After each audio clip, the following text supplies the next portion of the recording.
کۆبوونەوەی دووەمی ئەنجومەنی لاوانی کوردستان بۆ دۆزینەوەی ڕێگا چارەیەک بۆ کێشەی لاوان بە تایبەتی کێشەی بێکاری و بێبەشبوون لە سەرەتایەترین مافەکانی ژیانیان و ئالوودەبوونی گەنجان بە مادە هۆشبەرەکان لە شاری سلەیمانی بەڕێوەچوو. ئەمەش لە سۆنگەی ئەوە سەرچاوی گرتووە کە لە ئێستادا گەنجان و لاوانی هەرێمی کوردستان بە خراپترین دۆخدا تێدەپەڕن کە گەنجان لە هەرێمی کوردستان لە ئێستادا بێبەشن لە سەرەتاییترین مافەکانیان و کۆمەڵی کێشە و گرفتی گەورە بەرۆکی گەنجانی گرتووە وەکو کۆچی گەنجان کە بلەشاوێکی زۆر گەنج کۆچ دەکات بۆ دەرەوە کە ئەمەش گۆڕانکاریشی گەورە دروستەکە لەوەی کە دەستی کاری خۆمان کەم بێتەوە دەستی کاری بیانی دێتە شوێنی یەکێکتر لە گرفتە گەورەکان کە ئێمە ئاماژەمان پێداوە مەسەلەی مادەی هۆشبەر و ئالوودەبوونی گەنجەکانمانە بە یاری ئەلکترۆنی و کۆمەڵێک مادە کە ئەمە کاریگەریی زۆر خراپی هەیە لەسەر گەنجان و پاشخانی لاوان و گەنجانی وڵاتەکەمان. بێگومان ئێمە وەکو خۆمان ئەگەرسەری ئەرشیف و کارەکانی خۆمان بکەیت چەندین کۆنفرانس و کۆڕ و ڕاپرسی و میتینگمان ئەنجام داوە لە پێناو ئەوەی کە بتوانین گرفتەکانی گەنجان چارەسەر بکەین. بە وتەی بەشێک لە بەشداربووانی ئەنجومەنەکە نەبوونی هەلی کار و کۆچی گەنجان بۆ دەرەوەی وڵات و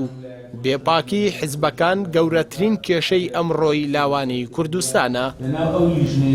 هۆکە لە هەمی دنیا هەمی ئاگاداری هاتنە پەتا کۆرۆنای نەتەنێ کێشە لە هەرێما کوردستانی دروستکردن کێشە سەرتانسەری جیهانی دروستکردن گەورەترین وڵاتین زلهێز گەورەترین وڵاتین پێشکەفتی چشڕۆیە زانستی و چشڕۆیە داهاتی و کێشە بۆیە دروست بوو دەهان وڵاتین دنیای وەکو ئەمریکا وەکو ئەڵمانیا وەکو سوید وەکو سوئیسرا کە کێشەین بێکاریە لێ دروست بوونە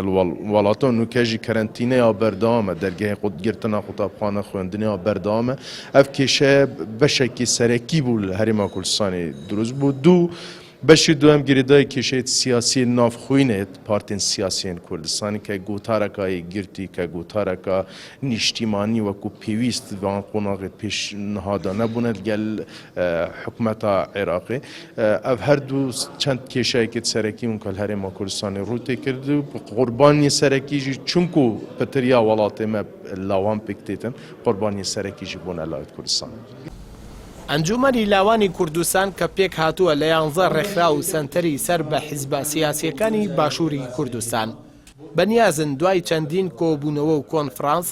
سەرجەم کێشە و گرفتەکانی لاوان ئاراستەی لایەنە پەیوەندیدارەکانی هەرێم بکەن بە مەبەستی چارەسەرکردن و بنبڕکردنیان. ئەردەڵا محەممەد کەناڵی پەیام سلێمانی.